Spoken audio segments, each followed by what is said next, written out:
په جسمانی لحاظ معذور خلک یعنی خصوصي افراد زمونږ د ملک د آبادی یو اهمه برخه ده. دا خصوصي خلک که یو خوا په خپل شخصیت کې د غنو صلاحیتونو خاوندان دي، نو بل خوا ډیر با همته او زیارکښ خلک هم دي. خو د بدقسمتۍ نه چې زمونږ د ملک حکمرانه طبقه او سرکاري ادارې د خصوصي خلکو لپاره کومې پالیسۍ او تګلارې ترتیب کوي او د خصوصي خلکو د همدردۍ او توجه حاصلولو لپاره د میډیا په وړاندې د کومو مراعاتو اعلانات کوي، نو نه خو د دې نام نهاد اعلاناتو سره د معذور خلکو په ژوند کې څه خاص بدلون په نظر راځي او نه د دې ناکامه پالیسو له کبله د معذور خلکو مسلې او ستونزې هواریږي. د حکومت د بعضې ناقصه پالیسو او د ناشوني اعلاناتو متعلق د ایبټ آباد منصیرې ضلع بټګرام په جسمانی لحاظ یو معذور کس شاه اسماعیل په خپلو تاثراتو کې وویل: زما نوم شاه اسماعیل دی، د ضلع بټګرام د کنۍ کلي سره مې تعلق دی.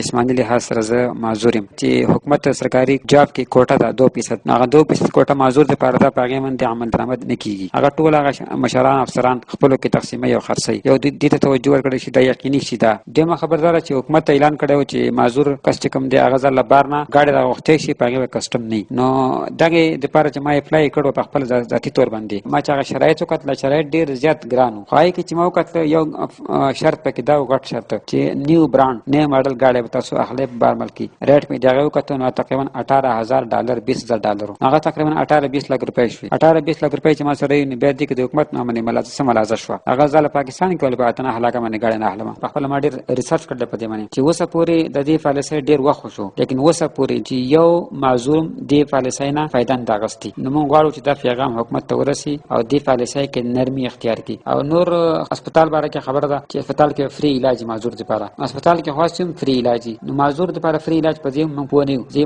د دې څه مقصد دی؟ تاریخ په دې حقیقت گواه دی چې د نړۍ کومو قومونو د خپل معاشرې د معذور خلکو لپاره په ژوند کې سازگار حالات پیدا کړي دي او د دوی تعلیم او تربیت او مسلو ته خصوصي پاملرنه کړې ده. نو اکثر خصوصي خلکو په ژوند کې د خپل خداداتو صلاحیتونو په توفیل نه یوازې دا چې په نړۍ کې د خپل ملک او قوم نوم روښانه کړی دی، بلکې د خپل کورنۍ تقدیر یې هم بدل کړی دی. ضرورت د دې خبرې دی چې حکومت او د ملک سرکاري ادارې چې کله د معذور خلکو لپاره پالیسۍ تیاروي، نو پکار دا ده چې په دغه پالیسۍ اساس کمیټو کې د خصوصي خلکو د نمائندګانو موجودګي ضروری ده، او بل هغه پالیسۍ جوړول پکار دي چې خصوصي افراد ترې په اسانه استفاده او پیدا اوچتولی شي. حیات اقبال، حیات، دلبر نیوز، شب قدر.